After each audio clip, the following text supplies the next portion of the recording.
नमस्कार मित्रों। कल हमने जाना था बिना कुंडली देखे हम कैसे पता करें कि आपकी कुंडली में सूर्य देवता खराब हैं या फिर अच्छे हैं। उसका सीधा सीधा सिम्पटम या फिर जो भी लक्षण हमें दिखाई देते हैं उसके आधार पर हम चर्चा कर रहे हैं। आज हम जानेंगे कि चंद्र देवता यानी चंद्र ग्रह जो है वो आपकी कुंडली में दूषित हैं, खराब हैं या अच्छे फल दे रहे हैं। इसके लक्षण हम आइए जानते हैं। उसके पहले आइए हम जानते हैं कि चंद्रदेव जो हैं वो किस चीज़ के कारक होते हैं। तो कल मैंने आपको बताया था कि जो वेद का मंत्र है, पुरुष सूक्त का जो मंत्र है उसमें आया था कि सूर्य देवता जो हैं वो चक्षु के कारक है। चक्षु यानी कि नेत्र के कारक हैं। तो उसी श्लोक में है कि चंद्रमा जो है, जो चंद्रदेव हैं, वो मन के कारक हैं। मन यानी कि आपका दिमाग, जो प्रेजेंट स्टेट में आप कहाँ हैं, कैसे हैं, क्या सोच रहे हैं, क्या कर रहे हैं, जिसकी कोई मतलब पकड़ नहीं है। अभी आप यहाँ हो सकते हैं, कल आप अमेरिका हो सकते हैं, मतलब अगले ही क्षण। तो मन के जो कारक होते हैं वो चंद्रदेव होते हैं। तो कुंडली का जो सबसे मजबूत जो प्लैनेट होता है ना, या फिर जो सबसे ज़्यादा मतलब लोगों को अफेक्ट करता है, वो चंद्रदेव ही हैं। चंद्रदेव की उत्पत्ति कैसे हुई थी? तो आप सभी को पता होगा कि माता अत्रि, माफ़ कीजिए, ऋषि अत्रि और उनकी पत्नी माता अनुसुईया, ये बड़े ही तपस्वी थे। और जब भगवान विष्णु और विष्णु, शिव और ब्रह्मा जी तीनों जब परीक्षा लेने आए थे माता अनुसुईया के सती का, तो उसमें वो मतलब उनके जो परीक्षा था उसमें वो उत्तीर्ण हुई थी। तो उसमें उन्होंने आशीर्वाद दिया था कि जो ब्रह्मा विष्णु महेश हैं वो तीनों के तीनों माता अनुसुईया के गर्भ से उत्पन्न होंगे, उनके अंश जो हैं उत्पन्न होंगे। तो भगवान शिव के अंश ऋषि दुर्वासा हुए और भगवान विष्णु के अंश भगवान दत्तात्रेय हुए और भगवान ब्रह्मा के अंश चंद्रदेव हुए।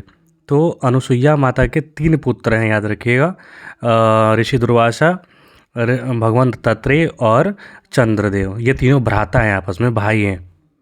और तीनों का अलग अलग प्रकृति है। जिस प्रकार क्रोधी स्वभाव के अति मतलब वैरागी जो हैं भगवान दुर्वासा हैं, और एकदम शांत और सबका कल्याण करने वाले भगवान दत्तात्रेय हैं। और साथ ही साथ शीतल, चंद्रमा के जो चंद्रमा है वो एकदम शीतल है, शांत सौम्य ग्रह है, काफ़ी आकर्षक है। इनसे भगवान जो प्रजापति हैं उनकी 27 कन्याओं का विवाह, जो कि 27 नक्षत्र हम पढ़ते हैं ना, वो 27 कन्याओं का विवाह जो है चंद्रदेव से ही हुआ था। और उसी में उनको श्राप भी मिला था कि आप घटते बढ़ते रहेंगे। अर्थात जैसे देखते हैं ना, कृष्ण पक्ष में और शुक्ल पक्ष में चंद्रदेव घटते और बढ़ते रहते हैं 27 दिनों तक, तो वो उसी श्राप का परिणाम था। तो चंद्रदेव का ये इंट्रोडक्शन हुआ। अब हम आइए जानते हैं कि चंद्रदेव आपकी कुंडली में खराब है, ये कैसे जानेंगे बिना कुंडली देखे। पहला, मन परेशान है तो व्यक्ति को निद्रा नहीं आएगी। यदि व्यक्ति को निद्रा नहीं आ रही है, निद्रा संबंधी रोग है, या फिर बहुत ज़्यादा सो रहा है, या फिर एकदम निद्रा का अभाव है, तो चंद्रमा दूषित है। दूसरा, आलस्य। ये आलस्य वाला जो सिम्टम है वो आपको बहुत सारे ग्रहों में मिलेगा। शनिदेव की भी कुंडली जब खराब होते हैं ना, तो कुंडली में तो आलस्य बहुत ज़बरदस्त दिखने को मिलता है। तीसरा, जब चंद्रदेव खराब हैं तो कफ विकृति होती है। मतलब कोल्ड रिलेटेड जितने भी डिजीज़ होते हैं वो चंद्रदेव के खराब होने से ही होते हैं, कफ विकृति। चौथा, अतिसार। पांचवा, फोड़ा। छठा, शीत ज्वर यानी कि मलेरिया, टाइफाइड, ये सब जो होते हैं वो चंद्रदेव के खराब होने के परिणाम से होते हैं। सातवां, सींग वाले पशु अथवा जल में रहने वाले जीव से यदि आपको भय लगता है या फिर ये लोग आपको नुकसान पहुंचाते हैं, सींग वाले पशु या फिर जल में रहने वाले जीव यदि आपको नुकसान पहुंचाते हैं या फिर आपको इनसे भय लगता है, तो चंद्रमा खराब है।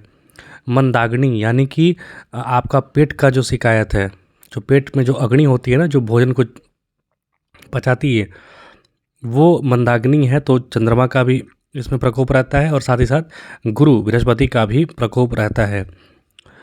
नवा, अरुचि। अरुचि कहने का मतलब कि मन किसी भी चीज़ में न लगे, हर एक चीज़ में आप चिड़चिड़ापन रहे, तो ये भी चंद्रमा के प्रभाव में आता है।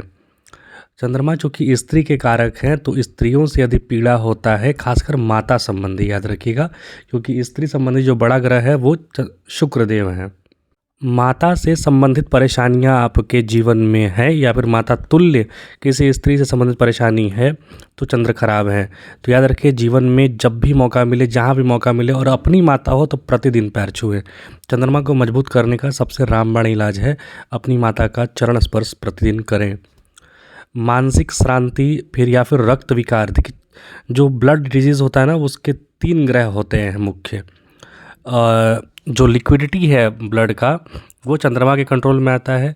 जो रेड वाला, जो रेड ब्लड सेल होता है या फिर मतलब जो रोगों से लड़ने की क्षमता देता है, वो मंगल के प्रकृति में आता है, मंगल कंट्रोल में आता है। तो यदि ब्लड में लिक्विडिटी की कमी है ना, पानी जो फ्लूइड होता है या फिर किसी किसी का जो रक्त होता है वो काफ़ी डेंस होता है तो उसे प्रॉब्लम होता है, तो वो चंद्रमा के कमजोरी के कारण होता है। जल से भय किसी को हो रहा हो या फिर जल में जाकर डूब जाए तो वो चंद्रमा की कमजोरी है। चित्त की थकावट या फिर जो मन है, आपका मन एकदम परेशान हो जाता है, चिड़चिड़ा हो जाता है, आप तुरंत थक जाते हैं, मानसिक रूप से श्रम करते करते आप कोई कार्य नहीं करते हैं, बैठे बैठे बस सोचते सोचते सोचते सोचते पर थक जाते हैं, तो ये चंद्रमा की कमजोरी का सबसे बड़ा सिम्टम है। अब यदि देखिए यहाँ पर यमराज, सर्प, किन्नर, दुर्गा या फिर यक्ष यक्षिणी से यदि आप डरते हैं, आपके स्वप्न में आते हैं या फिर इनसे आप डरते हैं किसी प्रकार से, तो ये चंद्रमा के दूषित होने का परिणाम है। तो ये सारे चीज़ जो मैंने बताए, इस यदि आपकी कुंडली में है या फिर आपको अपने जीवन में प्रत्यक्ष अनुभव हो रहा है तो आप समझिए कि चंद्रमा आपके दूषित हैं, चंद्रमा आपके खराब हैं, तो आपको चंद्रदेव के उपाय करने चाहिए। उपाय में क्या है कि यदि आप अपने घर में देखेंगे वास्तु के हिसाब से, तो पानी का जो दिशा है, जो पानी आपके घर में रखने का या फिर स्टोरेज का दिशा होगा वो ख़राब होगा। पानी आप अत्यधिक व्यर्थ प्रयोग करते होंगे, जहाँ यूज़ नहीं है वहाँ ही पानी फेंक देते होंगे, पानी बहा देते होंगे, तो वो भी चंद्रमा को दूषित करता है, उसको रोक दीजिए।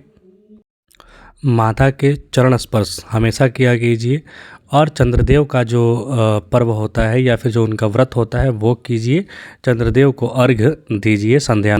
कहीं पर भी गलती से यदि मैंने चंद्रदेव को शनिदेव बोल दिया हो तो आप मुझे क्षमा कीजिएगा, क्योंकि बोलते बोलते निकल जाता है, गलती हो जाती है। और मैं वीडियो ज़्यादा एडिट करता नहीं हूँ, बस एक ही बार बोल के उसको डालता हूँ।